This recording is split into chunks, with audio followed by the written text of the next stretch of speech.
seem like the type to love 'em, leave 'em, and disappear right after the song. So give me the night to show you, hold you. Don't leave me out here dancing alone.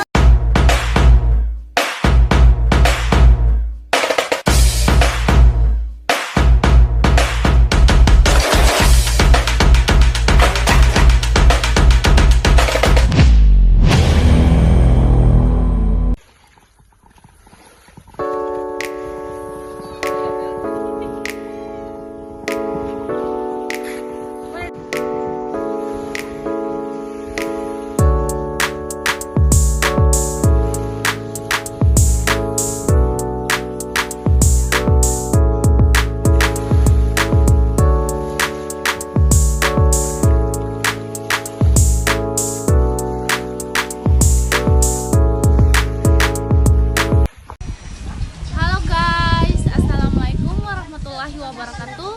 Perkenalkan, nama saya Rahmatia Caco dari Universitas Khairun, Prodi Akuntansi. Di sini saya akan membuat salah satu video untuk memenuhi tugas saya yang mengenai tentang transformasi peran Bank Indonesia setelah kehadiran jasa keuangan.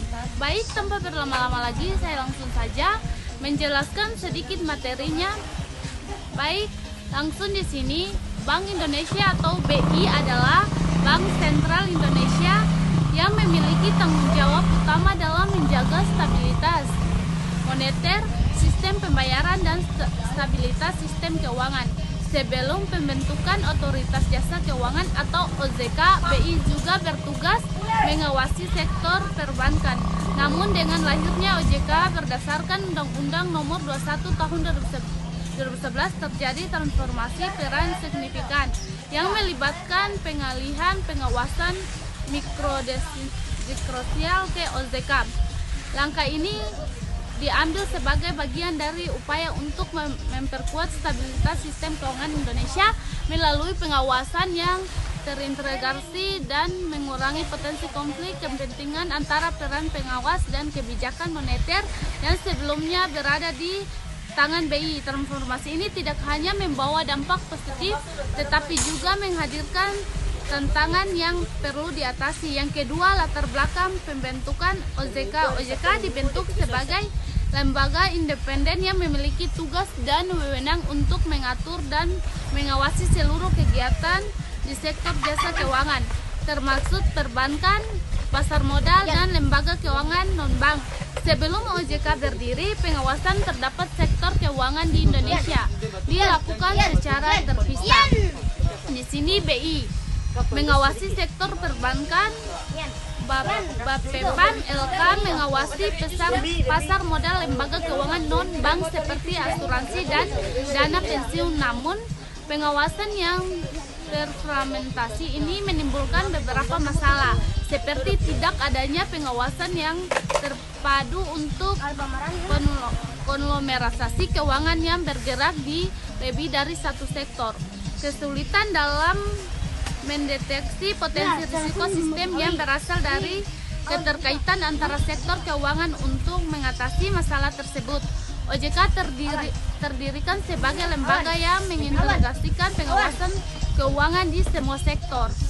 Yang ketiga, transformasi peran Bank Indonesia. Dengan berdirinya OJK, peran BI mengalami perubahan signifikan. Berikut adalah penjelasan rinci mengenai transformasi peran BI. Ketiga, satu, fokus pada kebijakan moneter. BI tetap bertanggung jawab atas kebijakan moneter yang meliputi pengelolaan suku bunga, pengendalian inflasi, dan menjaga stabilitas nilai tukar rupiah. Setelah OJK mengambil ahli pengawasan mikroprudensial, BI dapat lebih fokus pada inflasi, menjaga inflasi agar sesuai dengan target yang ditetapkan, nilai tukar, mengelola nilai tukar rupiah untuk menjaga daya saingan ekspor dan stabilitas ekonomi. Stabilitas moneter, melakukan operasi pasar terbuka dan mengelola cadangan devisa untuk stabilitas ekonomi. Contoh implementasi BI seri menggunakan instrumen suku bunga acuan seperti BI 7 day reverse repo rate untuk mengendalikan inflasi. Saat ini inflasi terlalu tinggi, BI akan mengenaikan suku bunga untuk mengurangi likuiditas. Sebaliknya kegiatan ekonomi melambat, BI menurunkan suku bunga untuk mendorong pinjaman dan investasi. 3 atau 2 pengalihan pengawasan mikroprudensial. Sebelum BI memiliki tanggung jawab untuk mengawasi kesehatan individu, bank termaksud memantau rasio kecukupan modal atau KER, kualitas aset dan tingkat likuiditas bank. Setelah OJK berdiri, fungsi ini dialihkan sepenuhnya kepada OJK. BI kini hanya berperan dalam mengawasi stabilitas sistem perbankan secara makro, melakukan pengawasan likuiditas untuk mencegah krisis sistemik. Contoh implementasi ketika BI mengidentifikasi potensi risiko sistemik seperti saat ada ancaman krisis keuangan global, BI dapat melakukan injeksi likuiditas ke sektor perbankan untuk menjaga stabilitas makro, sementara OJK memastikan kepatuhan seperti bank terhadap peraturan mikroprudensial. Tiga peran dalam sistem pembayaran. BI tetap memegang kendali penuh atas sistem pembayaran di Indonesia. Dengan semakin berkembangnya teknologi keuangan, BI juga memiliki peran penting dalam mengatur dan mengawasi sistem pembayaran digital seperti fintech dan e-wallet. Contoh implementasi BI memperkenalkan KR Kode Indonesia Standar atau KRIS sebagai standar nasional untuk membayar menggunakan KRIS. Kode KRIS mempermudah transaksi digital antara penyedia layanan pembayaran dan mendorong inklusi keuangan. Yang ketiga, 4 kebijakan makroprudensial. BI kini bertanggung jawab atas kebijakan makroprudensial yang bertujuan untuk menjaga stabilitas sistem keuangan secara keseluruhan. Beberapa kebijakan makroprudensial BI meliputi loan to value ratio atau LTV, mengatur besaran kredit yang dapat diberikan oleh bank khususnya untuk sektor properti, komersial atau buffer, mengatur cadangan modal tambahan bagi bank saat kondisi ekonomi stabil untuk mengantisipasi risiko saat ekonomi melambat. Contoh implementasi pada 2020, BI melonggarkan atau LTVI untuk mendorong pertumbuhan kreditor di sektor properti yang lesu akibat pandemi COVID-19. 5. Koordinasi dengan OJK dan lembaga lain. Untuk menjaga stabilitas sistem keuangan, BI bekerja sama dengan OJK, Kementerian Keuangan dan lembaga penjamin simpanan LPS melalui Forum Koordinasi Stabilitas Sistem Keuangan atau VKSSK. Dalam forum ini masing-masing lembaga memiliki peran yang berbeda.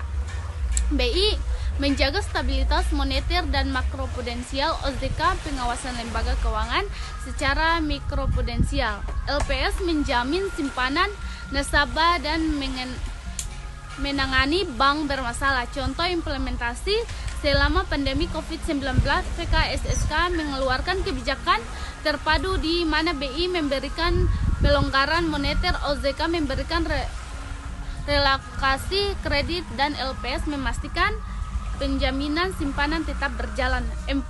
Dampak transformasi. Peran BI membawa dampak signifikan bagi sistem keuangan Indonesia, baik positif maupun negatif. Yang keempat, 1. Dampak positif.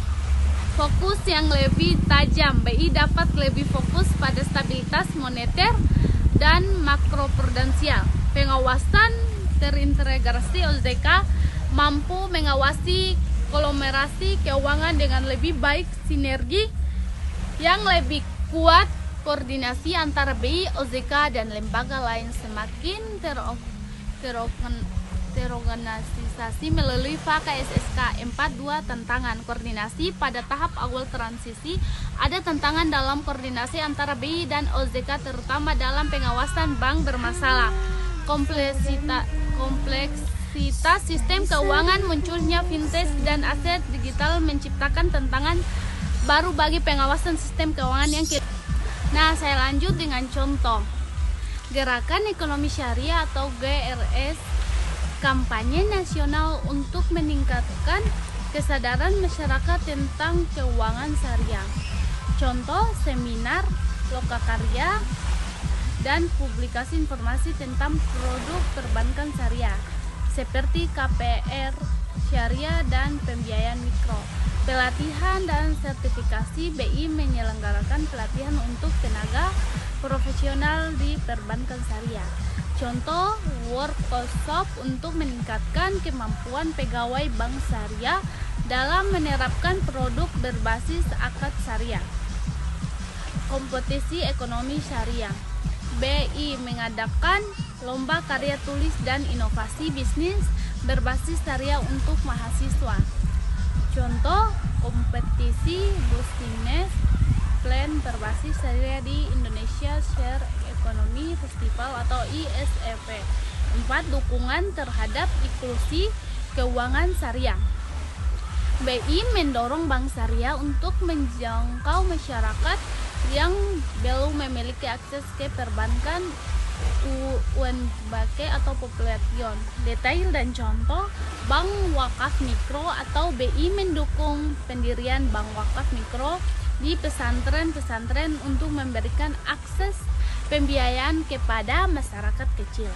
Contoh Bank Wakaf Mikro di Pondok Pesantren Sidogiri memberikan pembayaran kepada usaha kecil tanpa bunga. Digitalisasi layanan perbankan syariah. BI mendorong bank syariah untuk mengembangkan layanan digital seperti mobile banking dan dompet digital. Contoh pengembangan aplikasi mobile banking berbasis syariah oleh Bank Syariah Indonesia atau BSI. Program keuangan inklusif di BI bekerja sama dengan pemerintah daerah untuk memperluas jangkauan layanan perbankan syariah. Contoh pendekatan berbasis komunitas untuk memberikan edukasi dan layanan keuangan syariah di desa-desa terpencil. Yang kelima, inovasi produk keuangan syariah atau BI mendorong bank syariah untuk mengembangkan produk yang inovatif dan kompetitif agar dapat bersaing dengan perbankan konvensional. Detail dan contoh produk pembiayaan konsumtif dan produktif. BI mendukung pengembangan produk seperti KPR syariah atau akad murabahah dan pembiayaan usaha mikro atau akad mudarabah. Contoh pembiayaan usaha tani dengan skema salam untuk mendukung sektor pertanian. Grant financing syariah atau BI mendorong pembiayaan proyek ramah lingkungan berbasis syariah. Contoh pembiayaan penggunaan panel surya dengan akad istisna. Inovasi suku retail. BI mendukung penerbitan suku retail untuk menarik investor individu. Contoh sukuk tabungan yang diterbitkan pemerintah dengan akad ijarah untuk pembiayaan proyek infrastruktur. Yang keenam, kolaborasi dengan berbagai pihak. BI bekerja sama dengan lembaga lain mempercepat pengembangan perbankan syariah. Detail dan contoh. Yang kelima, kesimpulan. Transformasi peran Bank Indonesia telah kehadiran OJK adalah langkah strategis untuk memperkuat stabilitas sistem keuangan Indonesia dengan membagikan tugas yang jelas. BI dapat lebih fokus pada kebijakan moneter dan makroprudensial, sementara OJK memastikan pengawasan mikroprudensial yang terintegrasi. Meski demikian, keberhasilan transformasi ini sangat bergantung pada koordinasi yang erat antara kedua lembaga dan adaptasi terhadap dinamika sistem keuangan global. Jika ada bagian tertentu yang memerlukan penjelasan lebih detail seperti dampak digitalisasi pada peran BI atau tantangan spesifik yang dihadapi OJK yang dapat menjelaskan lebih lanjut. Oke, baik, itu saja. Mohon maaf bila ada salah kata. Wassalamualaikum warahmatullahi wabarakatuh. Dan jangan lupa like, komen, dan subscribe.